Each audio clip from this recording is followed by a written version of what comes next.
Hello, guys. I just finished Elif Shafak's "There Are Rivers in the Sky" last night, and I posted a review on my Instagram account.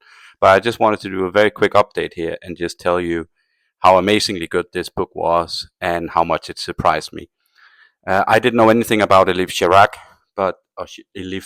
but she's a Turkish British writer and has quite a lot of published novels. This novel was shortlisted for the Orwell Prize for Political Fiction, which is why I read it. And it's a weird concoction of a story. It's sort of a historical fiction built around a narrative beginning in London in 1860, following the character of Arthur, who is loosely based on George Smith, a sort of boy genius from the slums of the London portrayed often by Charles Dickens, who, by the way, is also a character in this novel. And the second narrative follows Nareen, a 9-year-old girl of the Yazidi tribe in modern day Turkey, and her journey to Mosul in Iraq to get baptized in 2014. And the third narrative that this book follows is Salaika, which is a character in modern day London in 2018, an orphan that has been taken in and sheltered by her well off uncle. All these stories are connected through water and rivers.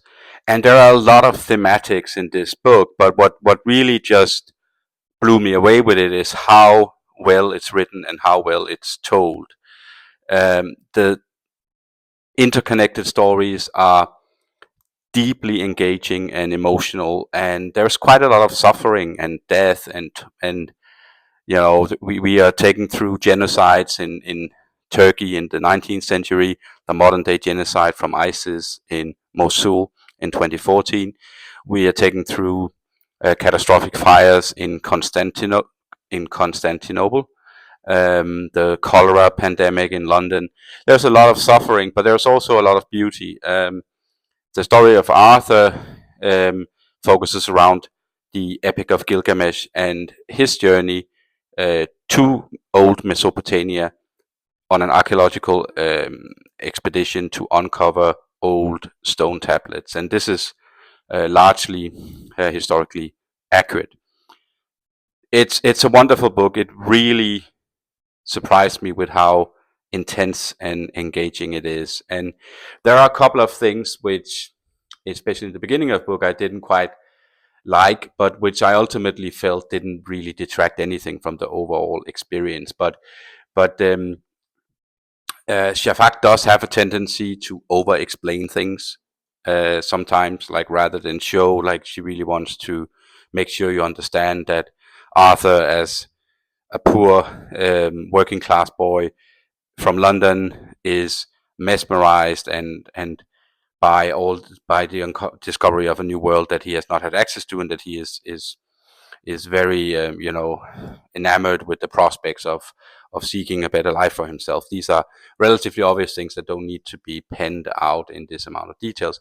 The second thing is that there is like calamity upon calamity heaped upon these characters, including things that doesn't really contribute to the narrative. Arthur, not only is he from a poor working class family, not only is his father drunk, but he also beats him. Not only are they poor, but his mother is also mentally ill. Not only that, but he's beaten in school, and not only is he beaten by the headmaster of school, but the headmaster is also um, uh, groping him inappropriately, and so on and so forth. A lot of things are heaped upon these characters to sort of frame them as very tragic um, heroes or tragic people. But these are minor things, and ultimately, I was just completely immersed in this story. I finished it last night. I read well into the night, finished the last 150 pages in one go. I just couldn't put it down. It's very emotionally disturbing in the last quarter of the book as we follow Nareen and her family to Mosul and the rise of ISIS. And this is perhaps even more disturbing because it's not more than a decade ago. But There is also a slight hint of magical realism that Shafak doesn't really lean into, and I think that's a good decision. In the beginning of the novel, I was a little bit concerned with this story of a sentient water drop, raindrop that follows these characters from ancient times and then comes back and so on. But all it does is really function as a metaphor and a symbol for the connectedness between humans through time and place. And I think it works well like that. There is a mystic quality that follows the Yasipi tribe with water dowsers and,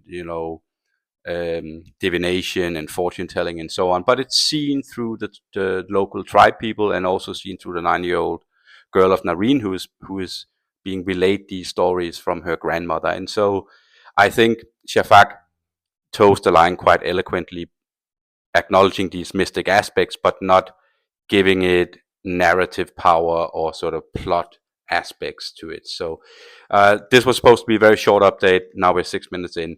I posted a review on it. I highly recommend it. It was completely a 5-star book for me and a surprise since I didn't know anything about it. I don't see this talked about much. It came out last year.